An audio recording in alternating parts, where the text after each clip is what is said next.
పెద్ద ప్లాటే ఇస్తారు. రెండు రోడ్లు కార్నర్ ఇచ్చామంటే మ్యాక్సిమం ఎవరైనా 300 గజాలు, 500 గజాలు, 600 గజాలు ఇస్తారు.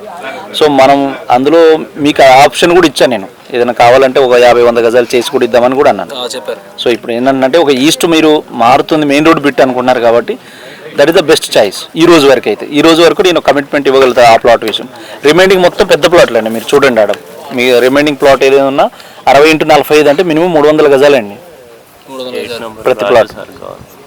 ఏ రాజు సార్కి అదే రమ్మని పేమెంట్ రావాలి, వచ్చారా? చేయండి ఒకసారి, చేయండి కేసు కన్ఫర్మ్ చేసి పేమెంట్ ఏదని చెప్పి. సో అది మా పక్కన తీసుకున్న క్లయింట్సే దగ్గర 85 మందికి ఉన్నారండి, మొత్తం ఐటీ ఎంప్లాయీస్. ఫంక్షన్స్ ఉండి వాళ్ళు రాలేకపోయారు కొంతమంది ఇప్పుడు లంచ్ తర్వాత వస్తున్నారు. ఇవి వస్తున్నారు పాత కస్టమర్ వాళ్ళకే అడిగారంట వాళ్ళ బ్రదర్కి 8 కావాలని. ఇవన్నీ పెద్దవి ఉన్నాయి కదా, కమర్షియల్ కట్ చేయలేము, అదే వచ్చిన ప్రాబ్లం. ఇప్పుడు చాలా మంది మన దగ్గర దాంట్లో కొన్న వాళ్ళు కూడా ఫస్ట్ బ్రదరో సిస్టర్ వచ్చి కొనుక్కొని తర్వాత వాళ్ళ ఫ్యామిలీ మెంబర్స్ వచ్చారు. చాలా మంది రిఫర్ చేయటము, అదేవిధంగా వాళ్ళ అంటే వాళ్ళకి తెలుసండి మనం డెవలప్మెంట్ కమిటెడ్గా చేస్తాం. మీరు ఈ రోజు వచ్చారు కదా, 4 స్నాప్స్ తీసుకోండి, ఫొటోస్ తీసుకొని వీడియో తీసుకోండి, మీకు ప్రతి వీక్ అప్డేట్ వస్తుంది డెఫినెట్లీ. అదైతే నేను అష్యూరెన్స్ ఇవ్వగలుగుతాను. డెవలప్మెంట్ పరంగానైనా కమిట్మెంట్ ఆఫ్ రిజిస్ట్రేషన్ భూమి, ఎందుకంటే మీరు ఎంత కష్టపడి రూపాయి దాచుకొని ఒక ప్లాన్ అనుకుంటున్నారో దాని దగ్గర వాల్యూ కూడా ఇవ్వాలి. ఏదో తీసేసుకున్నామని కాదు, డెఫినెట్లీ విత్ ఇన్ టైం పీరియడ్లోనే మీకు మీరు ఎంత తొందరగా మంచి రోజు చూసుకొని రిజిస్ట్రేషన్ పెడితే అంత తొందరగా చేస్తాం మేము కూడా. కన్స్ట్రక్షన్ పాయింట్ ఆఫ్ వ్యూలో కూడా ఇప్పుడు వెనక కొందరు ముందు చేసి వెళ్తాం, మేము కడతామన్నారు, హౌస్ ప్లాన్ పర్మిషన్ కూడా తెచ్చాము. ఆల్మోస్ట్ 20 మెంబర్స్ ఉన్నారండి దాంట్లో. దీంట్లో కూడా వస్తారు కంపల్సరీ. ఈ 2 ప్రాజెక్టులు హౌసింగ్ ప్రాజెక్టులే, మీరు ఫిక్స్ అయిపోండి. ప్లాటింగ్ ఏదో 4 ప్లాట్లు అమ్మేసి 4 రాళ్ళు అమ్మే వెళ్ళిపోదామని కాదు, 100% ఈ ప్రాజెక్ట్ అయినా ఆ ప్రాజెక్ట్ అయినా విల్లా హబ్ 1 అయినా 1, 2 అయినా సరే హౌసింగే వస్తాయి. అలానే మొత్తం హౌజెస్ అన్నట్లే 40-50% వరకు మేము కట్టిస్తాం. మిగతా ప్లాట్ 50% ఒకరి తర్వాత ఒకరు వస్తూనే ఉంటారు కదా. ఇప్పుడు మీరు ప్లాట్ కొన్నారు, పక్కన 2 కట్టుకుంటే ఆటోమేటిక్గా మీరు కూడా కట్టుకున్నాం అనుకుంటారు కదా, ఆ పాయింట్ అన్నమాట. అది ఆ ప్లాట్ అయితే ఇప్పుడు 229 స్క్వేర్ యార్డ్స్ ఉంది కదా, అదైతే మనకి ఇప్పుడు ఈరోజు అంటే లాంచింగ్ ప్రైస్ అండి. ఈరోజు లాంచింగ్ ప్రైస్ పాయింట్ ఆఫ్ వ్యూలో అయితే మనం బెస్ట్ కోట్ చేస్తున్నాము. మీరు జస్ట్ టోకెన్ కట్టుకోండి, బుకింగ్ చేసుకోండి ఏదైనా ప్లాట్. రేపు ఏదైనా మాట్లాడదాం, రేట్ డిస్కషను, బడ్జెట్, లోను ప్లాన్ ఏదైనా ఉంటే మనం రేపు ఆఫీస్కి వచ్చి కూర్చున్నా మీకు 1-2 డేస్ తర్వాత మనం ఎలా అంటే అలా చేద్దాం.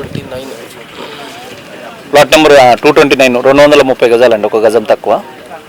ఈస్ట్ ఫేసింగ్ వస్తుంది. అది ఇప్పుడు main road bit, commercial bit అనమాట.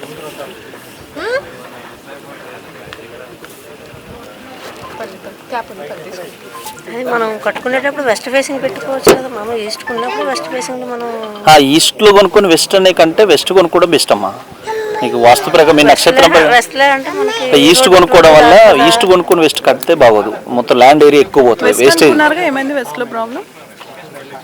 వెస్ట్ ఉన్నా కూడా మనకి ఈస్ట్ వైపు బ్యాక్ సైడ్ పెట్టుకొని వెస్ట్ కి మెయిన్ రోడ్ కట్టుకోవచ్చు, ఏమైంది కట్టుకోవచ్చు. కానీ నేను అన్నది ల్యాండ్ ఏరియా కట్ అయిపోతుంది ఎక్కువ, అంటే యూసేజ్ ల్యాండ్ యూసేజ్ ఉంటుంది కదా. ఓన్లీ వెస్ట్ ఫేసింగ్ కొని వెస్ట్ ప్లాట్లో వెస్ట్ ఇల్లు కట్టండి, చాలా అద్భుతంగా వస్తుంది. చాలా బాగుంటుంది. నేను 100% ఇచ్చాను. నేను వెస్ట్ ఫేసింగ్ లో వెస్టే తీసుకున్నా మనకి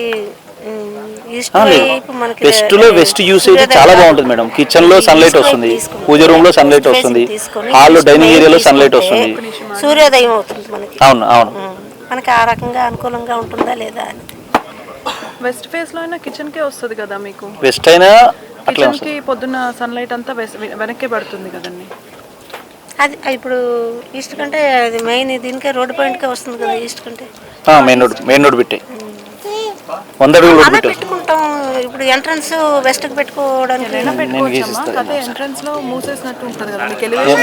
వైట్ పేపర్ ఏమో నేను గీసిస్తాను ఒకసారి. మీరు అన్న ప్లాన్ ఒకసారి చెప్తాను, అది ఎగ్జాక్ట్లీ మీరు అనుకుందో కాదు మీకు అర్థమైపోద్ది. పేపర్ వైట్ పేపర్ ఏమో. ఇప్పుడు మీరు అనేది ఏంటంటే 100 అడుగుల రోడ్డు మెయిన్ రోడ్డు పెట్టేది. ఈ మెయిన్ రోడ్ ఉంది కదా, మెయిన్ రోడ్లో మీరు ఒక ఈస్ట్ ఫేసింగ్ ప్లాట్ అంటే ఇట్లా వచ్చిందమ్మా. ఇది ఈ ప్లాట్ ఇట్లా వచ్చింది, ఇది రోడ్ ఇటు సైడ్ వచ్చింది ప్లాట్, తర్వాత రోడ్ అట్లా వస్తాయి. ఈ ప్లాట్లో మీరు ఇది ఈస్ట్, ఇది వెస్ట్, ఇది సౌత్, ఇది నార్త్. మీరు అనేది ఏంటంటే ఈస్ట్ ప్లాటే కొంటాను, వెస్ట్ ఫేసింగ్ కట్టుకుంటా ఇట్లా అంటున్నారు. ఇది ఈస్ట్, ఇది ఈస్ట్. ఈస్ట్ యాక్చువల్ ఇల్లు ఎట్ట కట్టాలంటే ఇది నార్త్ వస్తుంది, ఇది సౌత్ వస్తుంది. సౌత్ అటు వస్తుంది మనకు. సౌత్ ఎప్పుడైనా కుడి చేయి వైపు అంటారు కదా, కుడి చేయి వైపే వస్తుంది. అప్పుడు ఏమవుతుందంటే మీరు ఈస్ట్లో ఇట్లా కారు రావాలి, ఇల్లు ఇక్కడ మీకు ఇటన్న ఒట్ట పెట్టుకోవాలి, ఇటన్న పెట్టుకోవాలన్నమాట. మనకి ఎంట్రెన్స్లో కొంత ల్యాండ్ ఏరియా, ఈ ల్యాండ్ వదిలేయాల్సి వస్తుంది, ఈ ల్యాండ్ వదిలేయాల్సి వస్తుంది. ఈస్ట్ ప్లాట్ కొనుక్కొని వెస్ట్ సైడ్ ఇల్లు కడితే మీరు అర్థమైందమ్మా. లేదు నార్మల్ ఈస్టే కొనుక్కున్నారు, ఎగ్జాంపుల్ ఇది ఈస్ట్ ప్లాట్ కన్నారు, ఈ ప్లాట్ కొన్నారు. జనరల్గా అయితే మనం అయితే ఇలా కడతాం, మేమైతే ఇప్పుడు ఇలా కట్టి ఇలా కడతాం. ఇది ఎంట్రన్స్ ఉంటుంది, ఇది ఇంట్లో హౌస్ ఎంట్రన్స్. మళ్ళీ ఇట్లా 2 బెడ్రూమ్స్ వస్తాయి అనమాట. ఇటు బెడ్రూమ్ వస్తుంది, ఇది కిచెన్ ఏరియా వస్తుంది, ఇది మాస్టర్ బెడ్రూమ్ వస్తుంది, ఇది లివింగ్ రూమ్ వస్తుంది. ఇది నార్త్ ఈస్ట్, ఈశాన్య మూల వస్తుంది బోరు. ఇది ఈస్ట్ అయితే, ఇది వెస్ట్ అయితే ఇలా కట్టుకోవాల్సి వస్తుంది. వెస్ట్ అయితే ఇది హాల్ వస్తుంది, ఇటు కిచెన్ వస్తుంది, ఇటు బెడ్రూమ్ వస్తుంది. మనకి ఇది కార్ పార్కింగ్ కింద వస్తుంది. ల్యాండ్ పోతా, ఆ ల్యాండ్ అనేది మనకు కొంత వదులుకోవాల్సి వస్తుంది. ఇటు అనుకోండి ల్యాండ్ అంతా వాడతాం కదా, ఇంటి ముందు వాడతాం, గార్డెన్, ప్లాంటేషన్, చెట్లు అన్నీ వాడతారు. ఈ హౌస్ అనేది ఒక సైడ్ వస్తుంది. ఇది ఏంటంటే హౌస్ ఎంట్రన్స్లో వస్తుంది, ఇటు సైడ్ మొత్తం కొంత ల్యాండ్ వదులుకోవాలన్నమాట.